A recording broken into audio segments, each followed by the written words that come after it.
ఒక యుగంలో నాన్న మాట విన్న రాముడు దేవుడైతే మరో యుగంలో నాన్న మాట వినని ప్రహ్లాదుడు మహనీయుడయ్యాడు. ఇక్కడ మాట కాదు నాన్న, ధర్మం ముఖ్యం. ఎవరయ్యా నువ్వు? ఈ రాజ్యంలో ఎప్పుడు చూడలేదు. ఒకసారి బట్టలు మాసిపోతే మనిషి ఎక్కడ కూర్చోవడానికైనా సిద్ధపడతాడు. అంటే మీ అందరికి వాడొక మామూలు మనిషి, కానీ అక్కడ ఓ ఊరు మొత్తానికి దేవుడు. ఎవరా నా కొడుకు?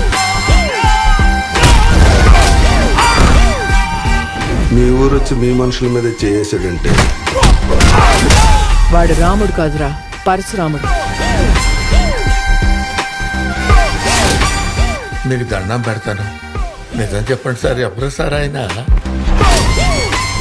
అసలు ఎవడరా నువ్వు? అడ్రస్ పెట్టు, అడ్రస్ పెట్టు, అర్జెంట్ నీ అడ్రస్ పెట్టు, అడ్రస్ పెట్టు. ఆధారమే లేనోడికి ఆధార్ కార్డు ఎక్కడ ఉంటుందయ్యా?